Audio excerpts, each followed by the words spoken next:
Otro pasaje importante cuando hablamos de la visión bíblica de la homosexualidad se encuentra en Levítico 18:22 y también en 20:13. Y esto es lo que dice. Dice, no te echarás con varón como con mujer. Es abominación. Ahora observemos que no dice qué persona comete esta abominación. Afirma que el acto en sí es una abominación. Según el profesor de estudios de Oriente Próximo, Donald J. Ward, en su libro Averiado, él dice, no existe ambigüedad en el término sacar, siempre se refiere al género masculino. Por tanto, cuando dice no te echarás con varón como con mujer, varón se refiere al género masculino en su conjunto.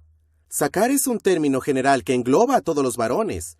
Este versículo rechaza cualquier relación sexual entre varones en su totalidad, incluidos la pederastía, las relaciones entre amo y esclavo y las relaciones consentidas. No hay necesidad de enumerar las distintas formas de homosexualidad como en el caso del incesto. Si leemos los versículos anteriores en Levítico 18, se prohíbe el incesto y luego versículo tras versículo tras versículo se detalla qué significa. ¿Por qué? Pensemos en ello. Si alguien dice que el incesto está mal, la siguiente pregunta es obvia. La pregunta es, ¿qué se considera incesto? ¿Mi hermana? Resulta bastante obvio. ¿Mi abuela? Evidentemente. ¿Y qué hay de mi cuñada? ¿Qué pasa con mi prima segunda? ¿Qué pasa con...? Y como pueden ver, empiezan a surgir preguntas. Y es por eso que hay múltiples versículos que describen el incesto. Pero cuando se trata del tema de la homosexualidad, solamente hay un versículo. El término sacar se refiere a todas las relaciones entre varones, como una violación del diseño que Dios ha establecido en el Génesis. Asimismo, en el libro de la llama de Yahvé, Davidson sostiene que Levítico 20, versículo 13, penaliza a ambos hombres. ¿Por qué importa esto? Esto implica que este acto de comportamiento homosexual no es coercitivo, no es entre un amo y su esclavo, no es pederastía. Ambos son castigados por esto, lo que implica que es algún tipo de sexo consentido. Así que en Levítico vemos enseguida que este pasaje trata de actos sexuales consentidos y que abarca todo tipo de relaciones sexuales entre varones. Ahora, para empezar a entender el significado de esto y su pertenencia, veamos el contexto de Levítico 18 por un momento. Levítico 18 forma parte de lo que denomina el Código de Santidad. Así que los capítulos 17-26 son una especie de unidad. Una parte diferenciada es parte del libro de Levítico, pero una sección denominada el Código de Santidad, que se refiere a leyes, sacrificios y normas de pureza para que el pueblo hebreo se mantenga separado de las naciones impías circundantes. Ahora, a medida que nos acercamos a Levítico 18, observamos un patrón específico, que es muy importante en este capítulo. Levítico 18 presenta la siguiente estructura. Versículos del 1 al 5 son un mandamiento a seguir a Dios en lugar de los patrones de Egipto y Canaán. Versículos 6 al 18 son la prohibición del incesto.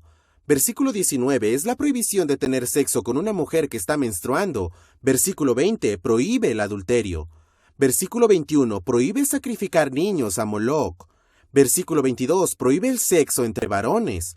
Versículo 23 prohíbe la zoofilia. Y versículos 24 al 30 son una advertencia a no cometer estas mismas abominaciones de aquellos que habitan en la tierra y a los que Dios está expulsando debido a sus pecados.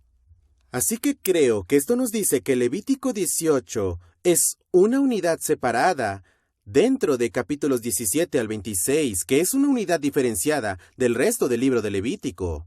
Ahora, ¿cómo sabemos esto? Bueno, el capítulo comienza y termina con una advertencia muy similar. Levítico 18, 3 al 5 dice, no haréis como hacen en la tierra de Egipto, en la cual morasteis, ni haréis como hacen en la tierra de Canaán, en la cual yo os conduzco, ni andaréis en sus estatutos. Mis ordenanzas pondréis por obra, y mis estatutos guardaréis, andando en ellos. Yo, Jehová, por tanto guardaréis mis estatutos y mis ordenanzas, los cuales haciendo el hombre, vivirá en ellos. Yo, Jehová. Y el capítulo acaba en un enunciado similar. Guardad pues mi ordenanza, no haciendo las costumbres abominables que practicaron antes de vosotros, ni os contaminéis en ellas. Yo, Jehová, vuestro Dios. Así que este capítulo parece ser una unidad distinta, pero el profesor Ward proporciona 4 razones específicas que apoyan la tesis de El capítulo 18 es distinto dentro del contexto del Código de Santidad. Por un lado, la naturaleza sexual de todos los crímenes que se enumeran. Cierto que el sacrificio infantil no es directamente sexual, pero es probable que haya que implicar algún tipo de comportamiento sexual.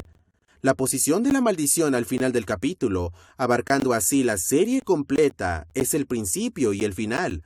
También la posición de la afirmación, yo soy Jehová, vuestro Dios, al comienzo y al final del capítulo. Y cuarto, la lógica de la impureza de todos los crímenes. Así que vemos que esta afirmación de Levítico, no te echarás con varón como con mujer, abarca las relaciones sexuales consentidas y se refería a todo el género masculino. Pero luego dentro del libro de Levítico encontramos el Código de Santidad, capítulos 17-26 y a su vez el capítulo 18, que destaca por sí solo y parece unidad separada, con un mandamiento al principio de no ser como los pueblos extranjeros y luego otro mandamiento al final de no ser como ellos. Podría decirse, pues, que es posible defender que este es un pasaje independiente, con una aplicación única incluso para hoy, tal como veremos.